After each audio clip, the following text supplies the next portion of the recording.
Isang magandang araw guys. So may katanungan po dito. Hadlang nga ba yung kahirapan para abutin natin yung ating mga pangarap? So sasagutin natin yan guys according sa experience ko po So ako po ay nagmula po sa sobrang mahirap na pamilya po. 10 kami magkakapatid. And nahihirapan po yung parents namin na i-provide po yung needs po namin kasi yung father ko is tenant siya sa palayan. And yung mother ko is a full-time housewife po siya dahil marami po kami magkakapatid. And yun nga, dahil sa hirap ng buhay po namin guys, hindi po kami kayang tustusan sa gastusin po, lalo na po sa aming pag-aaral.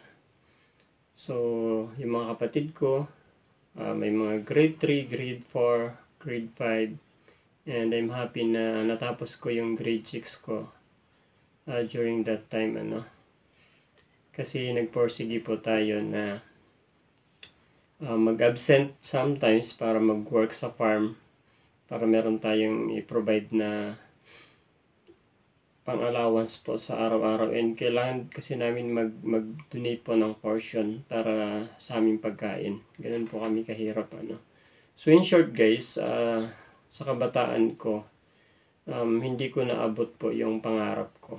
So naging hadlang po sa akin yung kahirapan.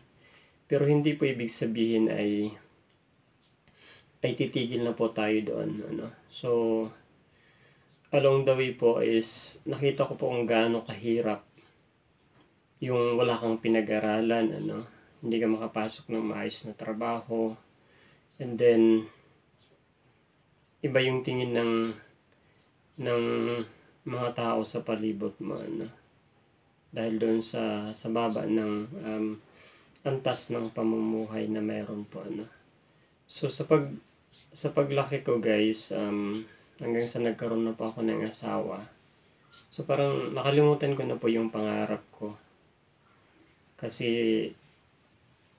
nagkaroon ako ng pamilya that time.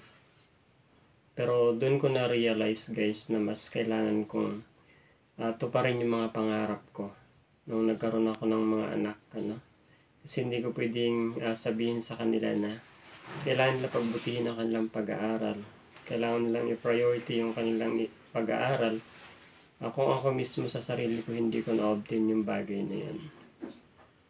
So yung time na yun is siya po yung nagbigay sa akin ng lakas para muling buhayin yung pangarap na meron ako nung kabataan and nag-enroll tayo ng ALS. Yan, so gusto kong pasalamatan yung naging teacher ko po ng ALS na sobrang nag-effort sa akin para i-convince ako kasi nga talagang natulog na po yung pangarap ko, and mahirap na siyang gisingin for that time. Pero sobra akong thankful kay Sir Fernando Vega na kung saan hindi niya ako sinukuan hanggang sa napahuo niya ako. In short, naipasa ko po yung ALS po. And then lumipas yung maraming araw hanggang taon na parang kinalimutan ko din na magpatuloy sa pag-aaral.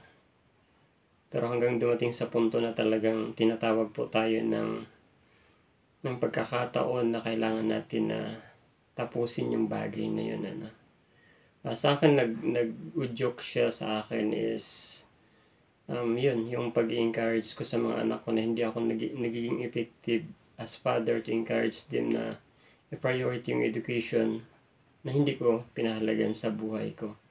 And doon ko nga po siya ginawa na sa panahon na magka-college yung panganay ko ay sumabay ako sa kanya para tapusin yung college hindi siya madali guys and dito napatunayan din natin na hindi hadlang yung kahirapan para abutin po natin yung mga pangarap po natin.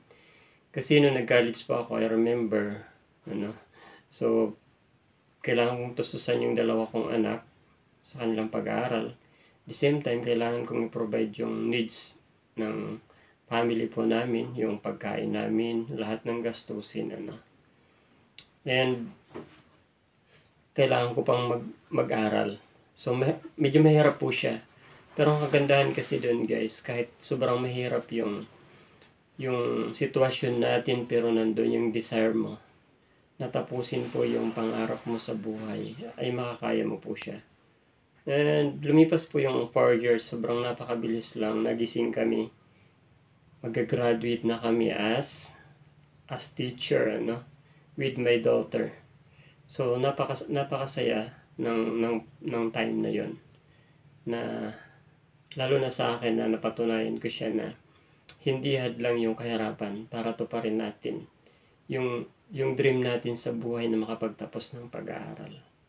And I'm happy na naging example ako sa mga anak ko, and naging priority din nila yung pag-aaral. And ngayon, parehas na po kaming professional teacher ng anak ko, no? Pero ako 1 year lang po ako na nagturo kasi nga na-engage po tayo sa pagninegosyo. So dito guys, yung gusto ko pang iparating po sa inyo is, ang education ay wala po siya sa edad, wala po yan sa kahirapan, or kung ano yung kalagayan natin sa buhay, kundi nasa determination po natin na matapos po natin siya. So bago po magtapos po yung video natin guys, so may tatlong aral na gusto kong ibigay po sa inyo, or encouragement, ano. Sa mga katulad ko naging out of school youth po, ano, so wag po ninyong i-give up. Always na may time para gawin yung bagay nito. Hindi ibig sabihin na may asawa na kayo ngayon ay hadlang na siya para tapusin ninyo yung mga pangarap ninyo na makapagtapos ng pag-aaral, makakuha ng magandang trabaho. Pwede niyo pong ipagpatuloy po yan, ano. So always na may time pa po tayo hanggat nabubuhay tayo, kaya gulang, ano. So pangalawa, gusto kong i-encourage po, ano, sa mga family, lalo na po sa mga parents na nahinto yung kanilang mga anak. Sa panahon natin is kailangan po yung education para makasabay po tayo, ano. So pahitik na po yung pamumuhay, ano, yung teknolohiya, kailangan po natin na makasabay. At kung hindi po natin tutulungan yung mga anak po natin, ay tsak po na maiiwan nga po sila. So support po natin, ano, instead na ibaba po natin yung kakayahan po nila, kailangan po natin silang encourage at supportahan, ano. Kung meron man pong kailangan mag-aral, so yung hindi masyadong, kasi sometimes ayaw nating pag-aralin yung mga anak natin kasi mahina sa school, ano. Pero yun po yung roles po natin as parents na kailangan po natin ibigay sa kanila yung education, ano. And last po, sa akin, wala po yan sa pera. Kasi marami pong mayayaman, sobrang abundant po sila para tapusin yung mga kurso na meron sila. Ngunit marami pong hindi nagawa yung bagay niyan. Bakit? Kulang po yung desire nila sa puso nila para tapusin yan. Kaunting kibot lang ay susurrender na po sila. Kahit nandun lahat ng mga bagay na kakailanganin po nila. Pero once na nahirapan po sila, mag-give up po sila. Sa akin, naabot ko siya dahil nandun yung determination ko na maabot ko po yung punto na yon. In the same time, maging example sa mga out of beauty school, ano, na may pag-asa pa po tayo. So nagtapos ako sa kolehiyo ng 38 years old.